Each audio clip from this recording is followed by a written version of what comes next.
folks, welcome back to the channel, and today we're doing another mail day. Yep, that's right, another mail day, folks. I know you guys are just clamoring for another one of these, so we got a big thing to look at today. We got a lot of stuff to look at that came in recently.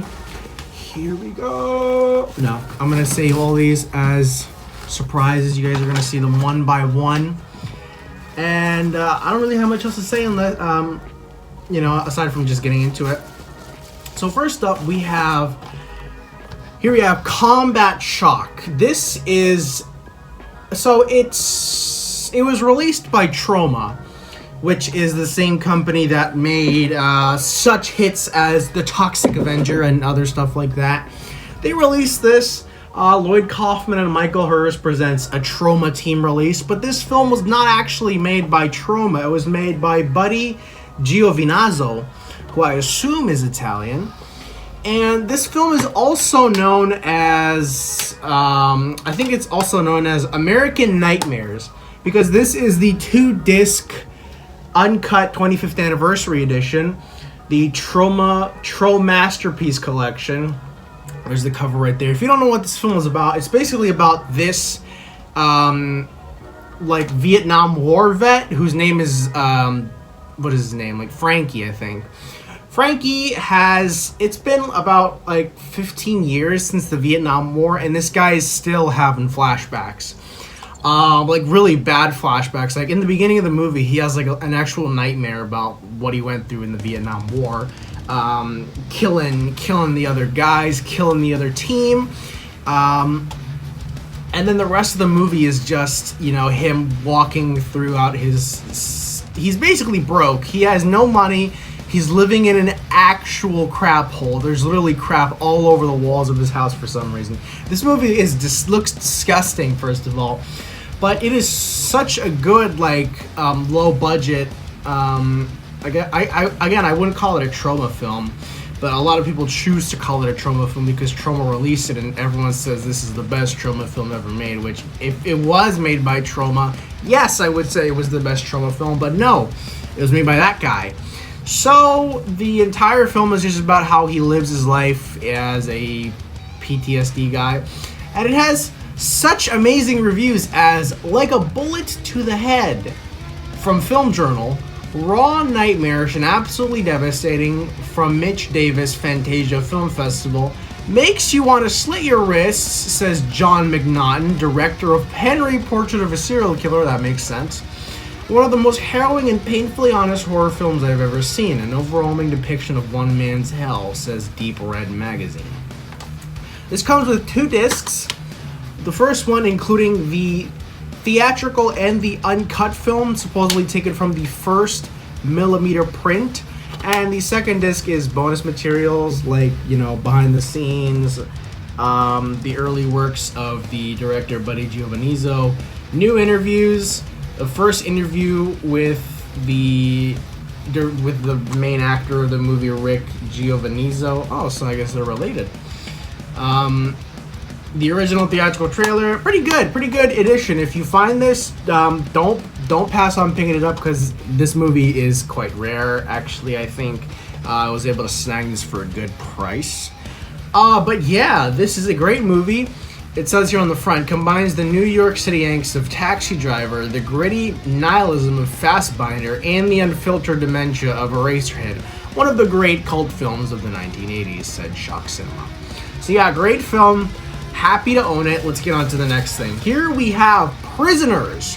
And I actually saw this movie yesterday with my father, and wow, was it good. It was actually a good film.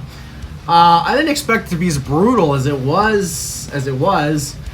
Basically, without spoiling much of it, because I highly recommend you watch it. It was made by the legend Denis Villeneuve, who you may know from movies like Arrival, Blade Runner 2049, Enemy, a bunch of awesome sci-fi films. But this is not sci-fi. This is a thriller film, a very disturbing thriller.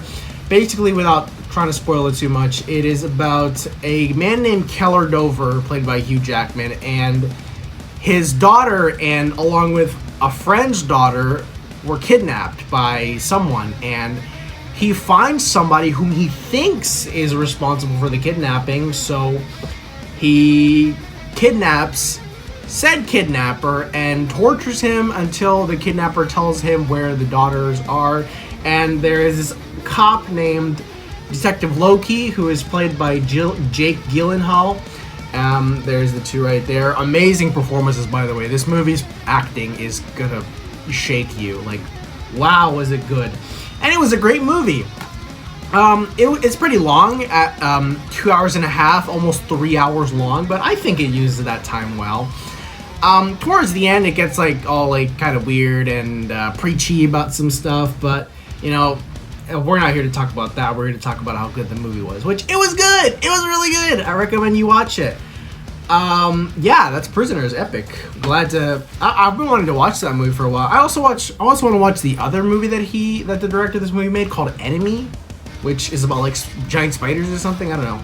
Next, we have The Machinist or The Machinist. I don't know. This movie stars Christian Bale, and I don't know what this movie is about. All I know is that it's really good. Let's read the back, why don't we? Trevor Resnick, played by Christian Bale, hasn't slept in a year. The shocking deterioration of his physical and mental health has made his every waking moment an unrelenting state of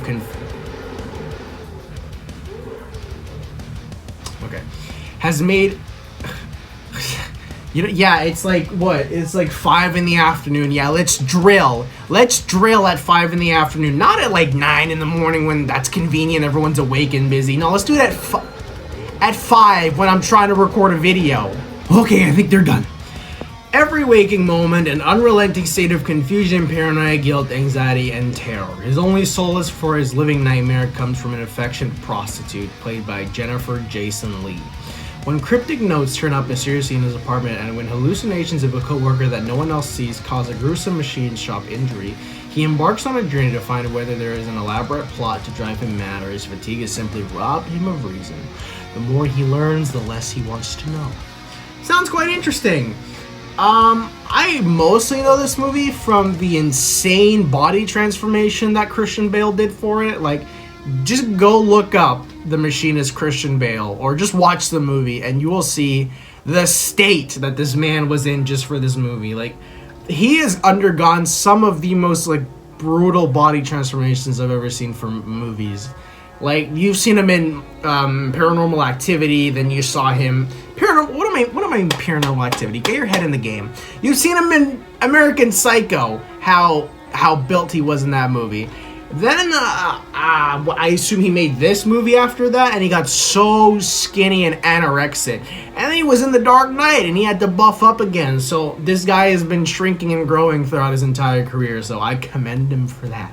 But yeah, I heard this is a great movie. I'll watch it eventually.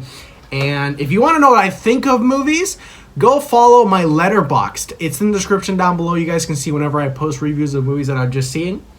So whenever I watch The Machinist, I will make a review I'll review it on Letterboxd.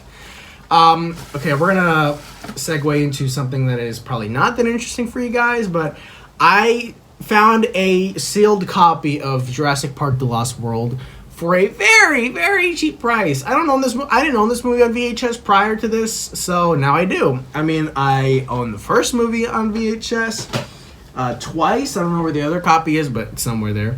This is the lenticular dinosaur card edition, which had like that cool lenticular thing on there. It still has the original stickers from when it was first packaged and I'm guessing put on shelves. $5 rebate by mail with 2 additional purchases of Heinz ketchup squeeze bottles. Expires 1998, January 31st. I guess I'm a little late to that. $5 rebate by mail when you buy Tropicana drink, a Kodak film. All of these are expired, obviously. But yeah, this is it has some tears, some of it is open. The bottom is sealed though. That's awesome. And the fact that it has most of the stickers on the front that probably came with it when it came out. I'm real happy about this. It still has this barcode here that is not on the inside, it's on the outside. But yeah, epic. I love this. I love it. I don't know what else to say. It's just something I have now. You know, me and sealed things go hand in hand. And last but not least, we have this game, Nioh. PlayStation 4. Defy death. Ready your blade for the countless battles of a land torn apart by civil war. Clash steel with fierce samurai and fallen warriors. Stand alone against vicious demons. Master combat and find honor in every hard-fought victory. Only in death will you find the way of a samurai. Oh, God. A lot of people have said that this game is very Souls-ish, which basically means it's like Dark Souls or Demon Souls or Elden Ring. A lot of people actually categorize it in the Souls genre, because apparently that's the thing. But yeah, I'm excited to play this game. It looks really good. Again, I love samurai games. Like, I loved, I loved Ninja Gaiden when I was a kid. I loved Ghost of Tsushima when it came out. I thought that was a great game, so I can't wait to play Nioh. Yeah, it was made by Team Ninja. I don't know much about that company, but I'm sure they're well off. And yeah, that is everything that I got in today's mail. Thank you guys so much for watching, and I will see you guys in the next video. Bye-bye.